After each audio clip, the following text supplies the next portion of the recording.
আসসালামু আলাইকুম, কেমন আছেন সবাই? আমরা আলহামদুলিল্লাহ ভালো আছি। কয়েকদিন ধরে বেশ ব্যস্ত সময় চলে গেছে। এই তো রুমের কাজ, ঘরের কাজ একটু মিস্ত্রি লাগলে যা হয়, পুরো বাসায় ধুলাময় বালিময়।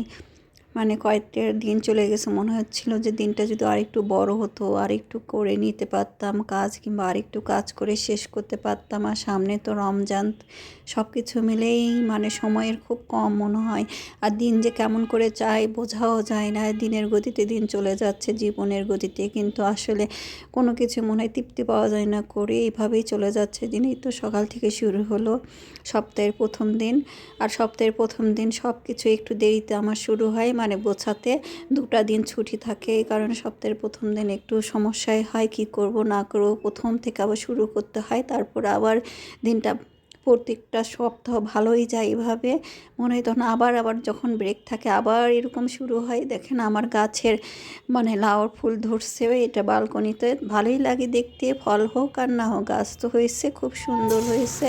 তো এই তো বিকালে চলে আসলাম নাস্তা করতে। বিকেলে নাস্তা তো থাকতেই হবে কোনো না কোনো কিছু। তো আজকে অনেক দিন পর নুডলস রান্না করে দিলাম, গাজর দিয়ে করে দিব। আর ওরা এমনিতেই খুব পছন্দ করে, অনেক শর্টকাটে আমি ডিমটা ভেজে উঠিয়ে নিয়ে নুডলসটা ছেড়ে দেবো। যা বললাম, কাজ করে দিন শেষ করা যায় না। আর ঘরে যদি মিস্ত্রি কাজ করে, আর বসবাস করার অবস্থায় যদি মিস্ত্রি কোনো কিছু নিয়ে কাজ করে, তাহলে যে কী যে অবস্থা হয়, কয়দিন যা গেছে আমার। আর এই তো ড্রিল মেশিনের কাজ, তার মধ্যে আবার ইলেকট্রিশিয়ান, সব কিছু মিলিয়ে একাকার।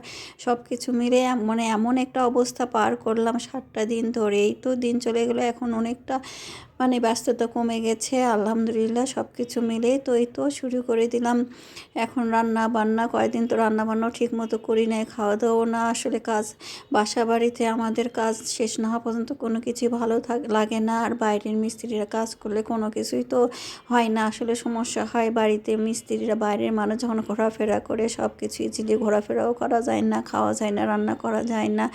আর এই তো দেখে নিতে হয় কাজগুলো। তো এভাবেই চলে গেলো 7টা দিন, ওই জন্য খুব ব্যস্ত ছিলাম। আর এই তো আমি তো চা তো আমরা খাবোই বিকালে, সকাল বিকাল চা।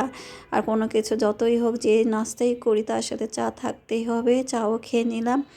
আর এই তো এইভাবেই চলে গেলো দিনটা আমাদের। আর রাতের কিছু আলু ভর্তা করব, আর সাথে কিছু একটু একটু করে তরকারি আছে, সেগুলো গরম করে নিব, আর হয়ে যাবে।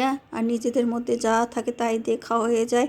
আর আমি রাতে একটু সময় পেলে এই আদা রসুনের এগুলো করে রাখি, মানে বুয়া দিয়েও করা যায়। তারপরে আমি ওই যে বুয়াকে একটু লেট করে দেরি করে ধরে রাখাটাও আমার ভালো লাগে না। বুয়া আসবে, তাড়াতাড়ি কাজ করে চলে যাবে, এটাই আমার মনে হয়, যে যতটুকু কাজ আছে সে করবে, চলে যাবে। এই তো আমি এখন রাতের খাবারের জন্য এগুলো সব গরম করে নিচ্ছি।